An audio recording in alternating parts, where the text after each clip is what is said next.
Bonjour à tous. Aujourd'hui, nous allons parler dans le chapitre de seconde La transformation chimique du réactif limitant. Et plus particulièrement, qu'appelle-t-on un réactif limitant? Commençons par un exemple de la vie quotidienne. La fabrication d'un sandwich avec du pain et du fromage. On voit dans l'équation du haut que l'on a besoin de 2 tranches de pain plus une tranche de fromage pour fabriquer un sandwich. Du coup, je clique ici pour avoir 2 tranches de pain et une tranche de fromage. On fabrique bien ici un sandwich. Je peux faire la même chose si maintenant je prends 4 tranches de pain et 2 tranches de fromage. On va donc fabriquer 2 sandwichs. Je pourrais recommencer l'expérience un certain nombre de fois pour pouvoir fabriquer 2, 3, 4, 5, 6, 7 ou 8, 9 sandwichs. Maintenant, si je pars de 3 tranches de pain et une tranche de fromage, je ne pourrai fabriquer qu'un seul sandwich et il me restera une tranche de pain. Ça veut dire qu'au départ, j'ai pris trop de pain ou pas assez de fromage. Dans ce cas-là, le réactif limitant, donc ce qui va limiter l'expérience, c'est-à-dire ce qui va limiter la fabrication de sandwich, c'est le nombre de tranches de fromage. Si maintenant je pars de 2 tranches de pain et de 2 tranches de fromage, je ne pourrai toujours fabriquer qu'un seul sandwich et là il me restera une tranche de fromage. Ça veut dire que le nombre de tranches de pain, dans ce cas-là, aura limité la fabrication de sandwich.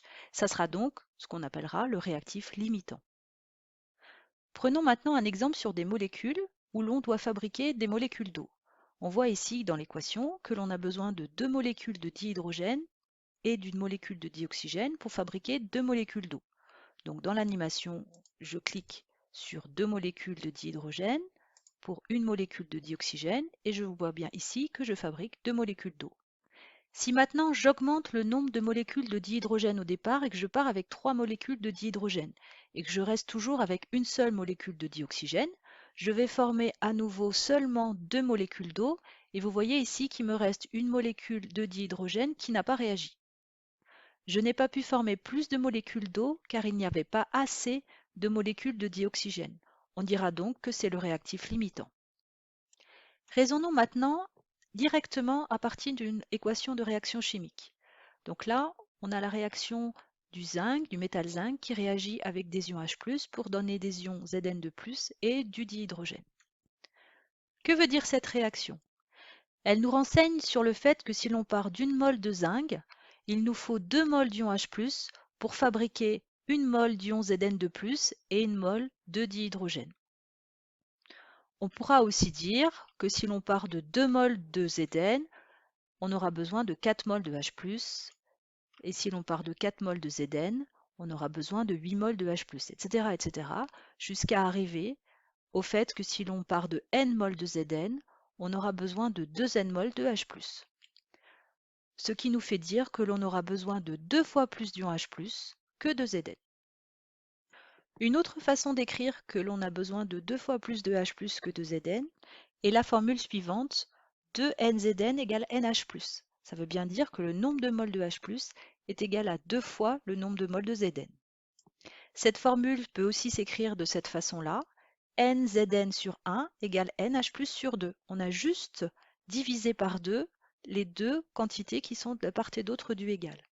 Et l'on remarque dans cette équation-là que le nombre de moles sur son coefficient stoichiométrique égale au nombre de moles sur son coefficient stoichiométrique. Ce qui prouve encore une fois que l'on aura bien 2 fois plus de H+ que de Zn. Si l'on change maintenant les quantités au départ, c'est-à-dire que si l'on part de 2 moles de Zn et de 3 moles de H+, on pourra dire que le nombre de moles ici de Zn sur 1 est supérieur au nombre de moles de H+ sur 2.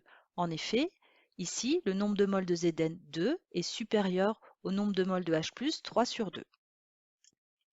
On aura donc plus de Zn que de H+ demandé.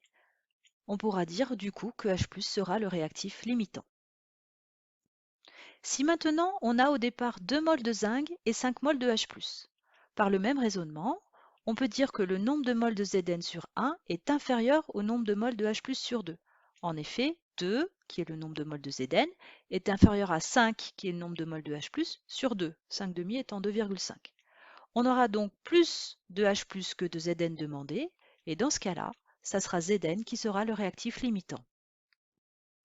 Pour terminer, Plaçons-nous maintenant dans le cas où l'on part de 2 mols de Zn et 4 mols de H+. On peut aisément montrer que le nombre de mols de Zn sur 1 égale au nombre de mols de H+ sur 2. En effet, 2 égale bien 4 sur 2. Ce qui nous dit qu'on aura exactement les quantités demandées et du coup qu'il n'y aura pas de réactif limitant. On dira alors que les quantités des réactifs ont été choisies dans les conditions stoichiométriques.